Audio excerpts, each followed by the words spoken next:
የእናንተን የይሉኝታ ባህሪ ተጠቅመው ሕይወታችሁን የሚበዘብዙ ሰዎች እናንተ ስትቸገሩ አጠገባችሁ አይገኙም። ስለዚህ ለእናንተ ሰላም ለማይጨነቅ ሰው ብላችሁ የራሳችሁን መስመር አታጥፉ። ሸመኛ ነኝ ማለታችሁን አቁሙ። ይህ ስም ራሳችሁን በገዛ እጃችሁ ወደ እስር ቤት የምታስገቡበት የተሳሳተ መታወቂያችሁ ነው። ሸመኝነት የባህሪ ውበት ሳይሆን ራሳችሁን በሰዎች ፊት የምታዋረዱበት ድክመት መሆኑን እወቁ። ይሉኝታ ማለት የሌሎችን ስህተት በራሳችሁ ትከሻ ላይ ተሸክማችሁ የምትዞሩበት ከንቱ ሸክም ነው። የሰዎችን የህይወት ውድቀት የመሸከም ግዴታ የለባችሁም።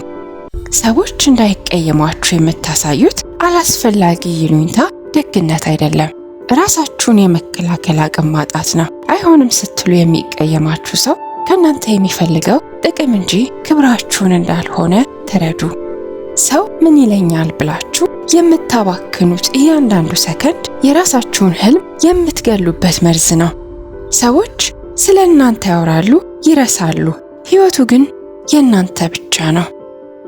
በይሉኝታ ብዛት የምትሸከሙት የሰዎች ሸክም መጨረሻው ባዶነት ነው። ራሳችሁን ማስቀደም ራስ ወዳድነት ሳይሆን ጤናማ ሆናችሁ ለመኖር የምትከፍሉት የክብር ዋጋ ነው። ይሉኝታ የሚይዛችሁ ሰዎች ስለሚጎዱ ሳይሆን እነሱ ይከፉብናል ብላችሁ እናንተ ስለምትፈሩ ነው። ፍርሃታችሁን አሸንፉ። ያኔ እውነተኛ ማንነታችሁን ታገኙታላችሁ። ሁልጊዜ ይቅርታ የምትሉ ከሆነ ቃላችሁ ዋጋ ያጣል። ጥፋት ስታጠፉ በይሉኝታ ብዛት የምትጠይቁት ይቅርታ ለሰዎች ካላችሁ ፍርሃት እንጂ ከክብር የመነጨ አይደለም። ሰዎች እናንተን በይሉኝታ ባህሪያችሁ ሲወዷችሁ የሚወዱት እናንተን ሳይሆን እናንተ ለነሱ የምትሰጡትን ጥቅም ብቻ ነው። ጥቅሙ ሲያልቅ ፍቅራቸውም አብሮ ያበቃል። ሸመኝነታችሁ ያተረፈላችሁ ነገር ቢኖር ጭንቀትና የውስጥ ስብራት ብቻ ነው። ከእናንተ ሰላም በላይ የሚበልጥ ምንም አይነት የሰው ስሜት የለም። ራሳችሁን ማስቀደም ተለማመዱ። ይሉኝታ የደካማነት እንጂ የደግነት ምልክት አይደለም። ሰውን ላለማስቀየም ብላችሁ የራሳችሁን ስሜት እየረገጣችሁ የምትኖሩበት እስር ቤት ነው። ይሉኝታችሁን ሰብራችሁ ስትነሱ ጥቂት ሰዎች ሊርቋችሁ ይችላሉ። ያኔ ነው እውነተኛ ነፃነታችሁን የምታገኙት። ከእናንተ የሚርቁት መጠቀሚያነታችሁ ያበቃላቸው ሰዎች ብቻ ናቸው። ለሰዎች ይሉኝታ ብላችሁ የምትከፍሉት ዋጋ መጨረሻው ባዶነት ነው። ራሳችሁን ሳታከብሩና ሳታስቀድሙ ሌላውን ሰው የምታተርፉበት ምንም አይነት መንገድ የለም። ትህትና ሰዎችን በክብር መያዝ ነው። ይሉኝታ ግን ሰዎች እናንተን በፈለጉት መንገድ እንዲይዟችሁ መፍቀድ ነው። በትህትና ስም ራሳችሁን ዝቅ አታድርጉ። በትህትናችሁ ሰዎች ይወዷችኋል። በሸመኛነታችሁ ግን ሰዎች ይጠቀሙባችኋል። ሰዎች ከእናንተ ጋር ያላቸውን ግንኙነት የሚያከብሩት በፍርሃታችሁ ልክ ሳይሆን በምታበጁት ጤናማ ድንበር ነው። በራስ መተማመን ማለት ሁሉም ሰው እንዲወዳችሁ መፈለግ ሳይሆን ማንም ሰው ባይወዳችሁ እንኳን ራሳችሁን ይዛችሁ በጽናት መቆም መቻል ነው። ይሉኝታ ግን የሰዎችን ፍቃድ ፍለጋ ራሳችሁን የምታጡበት ነው። ሰው ምን ይለኛል በሚል ፍርሃት ድምጻችሁ እየጠፋ ከሆነ ለራሳችሁ ያላችሁን እምነት በገዛ እጃችሁ እየገደላችሁ ነው። በራስ መተማመን የሚጀምረው የሰዎችን አስተያየት ከመፍራት ነፃ ስትሆኑ ነው። በራስ መተማመን ማለት ሁሉም ሰው ይወደኛል ብሎ ማሰብ አይደለም። በራስ መተማመን ማለት ማንም ባይወደኝ እንኳን እኔ ከራሴ ጋር ሰላም ነኝ ብሎ መወሰን ነው። ብዙ ሰው ስለተከተለው ብቻ የተሳሳተ መንገድ ትክክል አይሆንም። በራስ መተማመን ማለት ለብቻችሁ ለመቆም አለመፍራት ነው። ከሰዎች ጋር ለመስማማት ስትሉ ዓላማችሁን አትርሱ።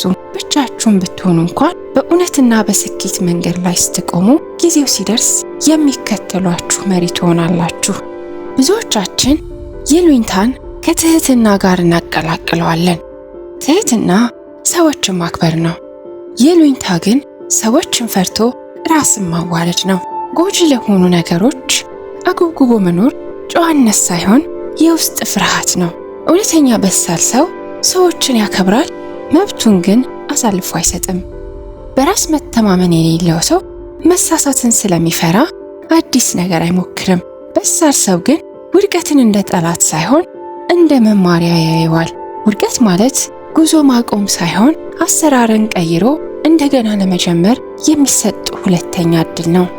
በሳል ሰው የማይቆጣጠራቸውን ነገሮች ለመለወጥ ጊዜውን አያባክንም።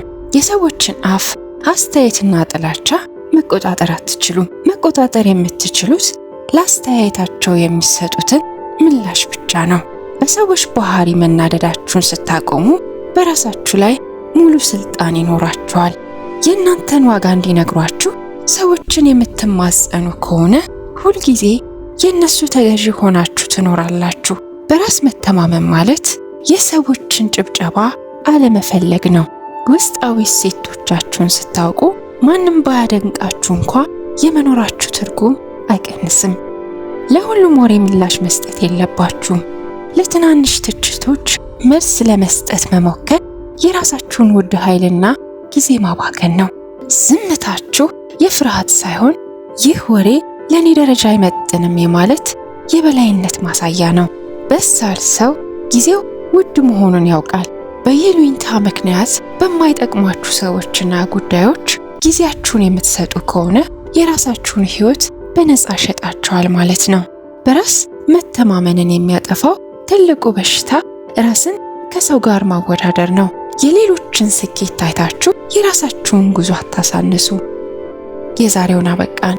አብራችሁን ስለነበራችሁ እናመሰግናለን።